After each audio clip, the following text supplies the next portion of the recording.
Very much. Wow. Well, thank you, Sly. You know, Sly does not do that. He doesn't do that stuff. And he did a beautiful job, and I want to thank you and John Voight for being here. John, the great fight movies, I think Sly has a lot of them, and John has The Champ. What a movie that was, right? But I want to thank everybody for being here. You know, when Mrs. Post and E.F. Hutton, her husband at the time, when they built Mar-a-Lago many years ago, the Roaring 20s, it was the Roaring 20s, and we're hotter right now than they ever were in the Roaring 20s, I believe, and we're going to be a lot hotter, but we're going to keep it going. We're not going to have 1929 happen. Although, if it would have continued the way it was, it might not have been too good. But when they built it, nobody knew what was going on. Nobody knew opulence. Nobody knew real luxury. Nobody knew poverty. They didn't know anything, and they learned a hard lesson. In 1929, they learned a very, very hard lesson, and we're going to turn our country around. We're going to make it so great, so strong, so powerful. We're going to bring it all back. I want to thank some people that have been so instrumental in doing such a great job in terms of not only policy, but people, and people love them. Brooke Rollins, who put this on with Linda McMahon. Linda has been a great friend of mine for a long time, right, Linda? I want to thank you very much. And the America First Policy Institute, what a job they've done. But I said, you know, the policy is much more important if we do it for 8 years than it is if we do it for 4 years. So I said, let's do this. Don't worry about your policy. Let's get out and let's win the election. But nobody knew we were going to win it the way we wanted. That was a big one. So that was really great. And Javier, I'd like to congratulate you on the job you've done for Argentina. Your speech was beautiful, but the job you've done is incredible. Make Argentina great again. You know, MAGA. He's a MAGA person. And you know, he's doing that. He's actually doing that. Just happens to work with EA. That one we don't have to worry about. It doesn't work so well with other countries, but you know what? I think your numbers are working also. You've done a fantastic job in a very short period of time. It's an honor to have you here. That's really great. Thank you. Also, Speaker Mike Johnson, wherever you may be, Mike, in this very big and crowded room. Thank you, Mike. I went yesterday, just in case, I said, look, I want to tell you, I'm behind this man 100%, and he got 100% of the vote from Republicans. Are you sure? You sure, huh? No, he's doing a great job. Nothing easy. We actually had one little period, about 4 weeks, where we had a majority of 1. That was not pretty, right? And you handled it beautifully. He just kept that stiff upper lip, but he's doing a really good job. And that was a great vote you got yesterday. Totally unanimous vote. Congratulations, Mike. That's beautiful. Members of Congress, all of whom voted for Mike, and they've been my friends. It's just a small group, but we have a lot of them outside, and we have a lot of them coming over the weekend. Byron Donalds, a star. Where's Byron? Byron, what a star. What a star. Thank you, Byron. Ronnie Jackson, Doc Ronnie, he's been a lot of things. He was my doctor. He was a great admiral, you know, highly respected admiral, great doctor at the White House, and now he's a very popular congressman. He won by 48 points. That's pretty good. Of course, it was a very, very Trumpy district, but he won by 48 points. But when he was a doctor, they asked him the question, the fake news, which is here. Look, wow, that's a lot. That's a lot. We invited him, and they said, can we come in? I said, we have nothing to hide as Republicans, right? We have nothing to hide. But they asked Ronnie, they asked the doctor, he was up in the podium, who's the healthiest? Because he was the doctor for Barack Hussein Obama, Donald Trump, and he was the doctor for Bush also. They said, who's the healthiest of them all? He said, without question, it's Donald Trump. And I said, I like that guy. I said, I like that guy. And he's doing great. Jason Smith is here, a great, great congressman. Wesley Hunt, wow. And Mike Waltz, who's going to be doing a little other work for us in the very near future. We just nominated him, and he's going to be doing a great job in the administration. And I promised Mike that I wouldn't be taking too many more before we start counting the votes, okay? He said, please, could you slow down a little bit? I just like the people in Congress, Mike. I'm sorry. But no, don't worry about it, Mike. Just relax. Just relax. We have a man who has a seriously high IQ. You know, I'm a person that believes in high IQs, and his is about as high as they get. He launched a rocket 3 weeks ago, and then he went to Pennsylvania to campaign because he considered this more important than launching rockets that cost billions of dollars. Elon Musk. Elon.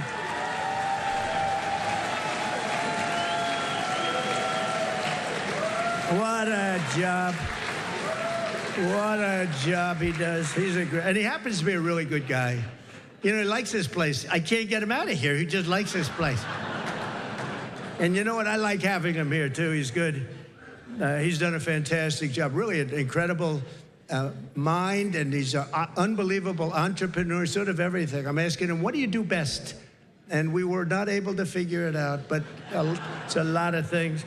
Another one who's another great mind and a great guy and so popular, and I think he's right. He wants to make people healthy. It's driven him pretty wild over the last number of years, and the Democrats didn't treat him well. He was doing fantastically well, and I think they came out with some rule that you had to do this, Mike. You had to get 70 or 75% of the vote to qualify to be in the primary. That was a pretty tough thing to get. And he was doing incredibly well, and he decided he can't do it, went independent. Now he's with us all the way. And today I nominated him for, I guess, if you like health and if you like people that live a long time, it's the most important position, RFK Jr. Bobby? Good.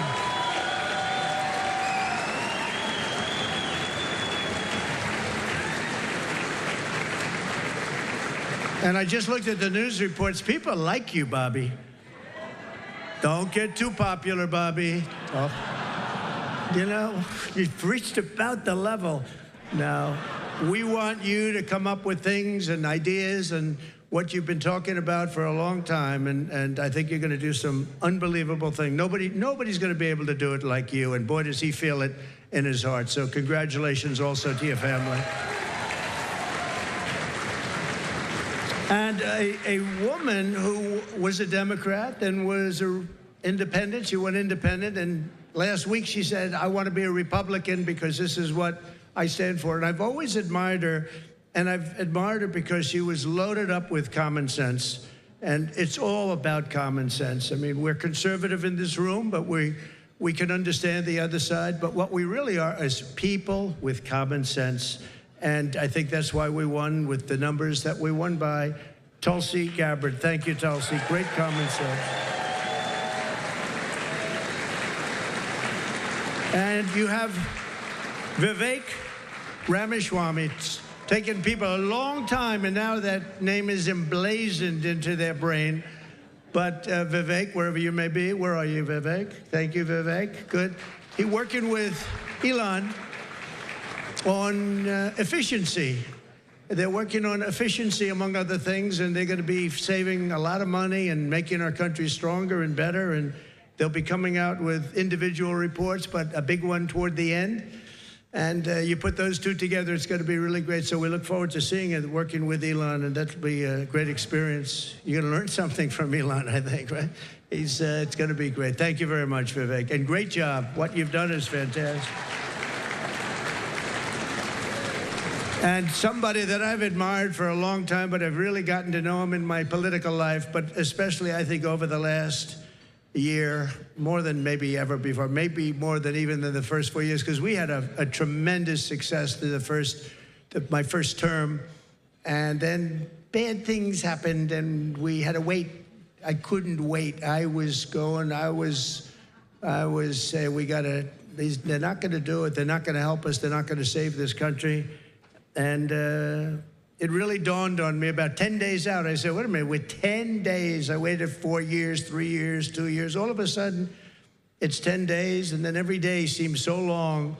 But I knew by the crowds we were getting, it was going to be really something. And Newt Gingrich got up, and he said, this is a very special thing that's happening, because nobody has ever had crowds, and they just wanted hope. They wanted something. They just didn't want what they had, and nobody expressed it more beautifully than Newt Gingrich, and thank you, Newt, very much. It was really beautiful. And Callista, thank you very much.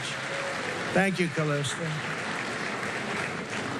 But the American people have just delivered really something very, very amazing. The biggest political victory in 129 years. Can you believe that, Newt? 120. They said the most consequential election. I love that word. It's a beautiful word. Most consequential election in the last 129 years. Wow, that's something. So we swept all swing states. We won the popular vote. Oh, I love that. You know, in the last one, in my first term, they said he won the election, but they always followed by he didn't win the popular vote. That's what they say. I don't even know is it true or not. Who knows? But they would say he didn't win the popular vote, and we won the popular vote by records now. So nobody can say that anymore about us. Nobody can say that because we won the popular vote. And I didn't win it. The people won it. The great people of our country won the popular vote, and that's what they wanted. And this was something really special. Won the White House, recaptured the Senate, and now, as of today, recaptured the House. Thank you very much, Congressman.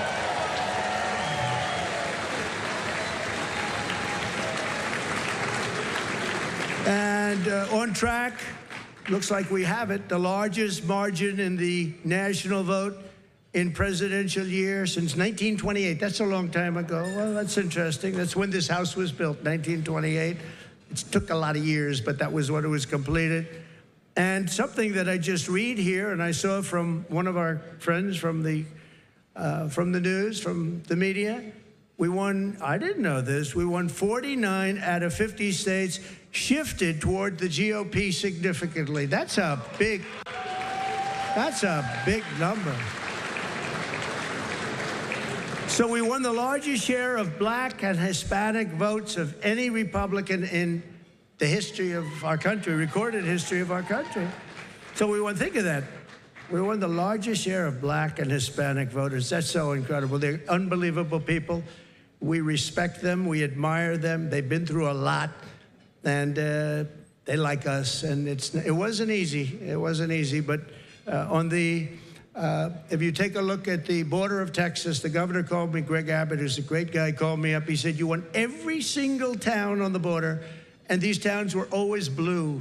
They were a dark, strong blue, and we won every single town up and down the border in Texas. We won with married women. What about unmarried women? What happened to unmarried women? We won with married women. We won half of all ages. Think of that. More than 50% of the 18 to 29-year-olds, the highest in many decades, the highest number. And again, it really has to do with common sense. You know, people don't want men playing in women's sports, right? They don't want it. They don't want it. You know, I said that during the last few weeks, I was very heavy on the common sense things, like they want a border. They want people to come into our country. They do. They don't want to have exclusion, but they want to come in legally through a system. They don't want them coming in through prisons and through where you dump a prison from countries all over the world, dumping prisons into our country. The prisoners dumped into our country by the millions. They don't want that. They don't want all of the kind of things that they don't want drug dealers. They don't want gang members. They don't want people that are causing trouble. They don't want people that the country doesn't want. And they had I would say a truth, Elon would say an X, but it came out and it had 12 different things, and it went down a list of things, and part of it was that the cartels were bringing in drugs. They don't want them. It's stopping you. Wait till you see the numbers that are going to be released.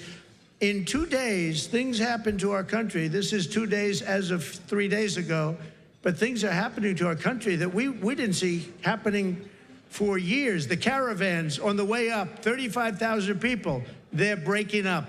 They're breaking up. They're not making the journey. And we had 3 or 4 of the highest, I guess almost every single day we set new records in the stock market. We set new records economically. We're doing good. Now, the only thing is, Mr. Speaker, I think it's important, maybe you should pass a bill.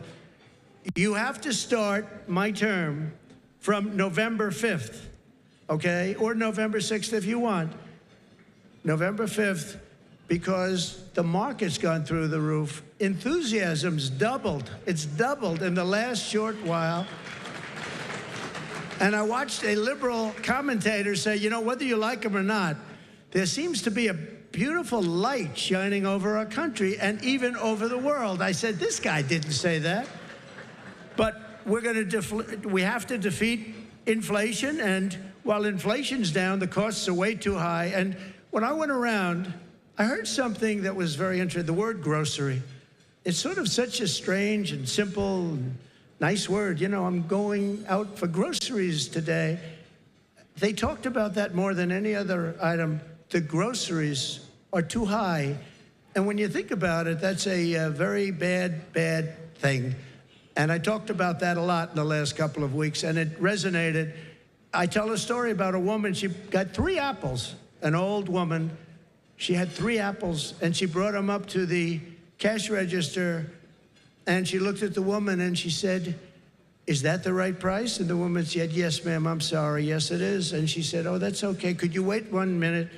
And she took one of the 3 apples, and she brought it back to the refrigeration, and she came back gently up to the cash register, and she paid for 2 apples instead of 3. That should not be happening in our country. That should not be happening here. It's not going to happen here. We're going to make it a much different place. We're going to slash energy costs. We're going to get your energy bills in half, and that's going to bring down the costs, generally speaking. And we're going to have a whole new. We have a big announcement, and I won't tell you the name of his, the exact name. I think he's an incredible person. Got an unbelievably wonderful wife named Catherine. So I won't tell you his name. Might be something like Burgum. He's from North Dakota. He's going to be announced tomorrow for a very big position. So everybody's waiting. There he is. Hi, Doug. He's going to be announced tomorrow, and we have somebody else that's probably coming up with him to be announced, who's a big one. And we're going to do things with energy and with land, interior, that is going to be incredible. And so I look forward to doing the formal announcement, although this is a pretty big announcement right now. Actually, he's going to head the Department of Interior, and he's going to be fantastic. Good, Doug.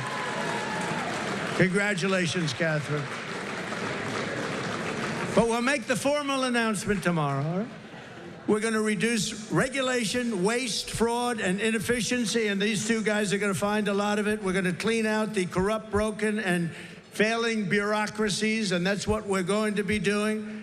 And we're going to stop child sexual mutilation. We're going to stop it because it's time. It's time. It's time, and it's not right what's going on. It is mutilation, and it's not going to happen. We have to stop it. We have to get back to a great country with low taxes and strong military. We're going to fix our military. We did it once. Now we're going to have to do it again.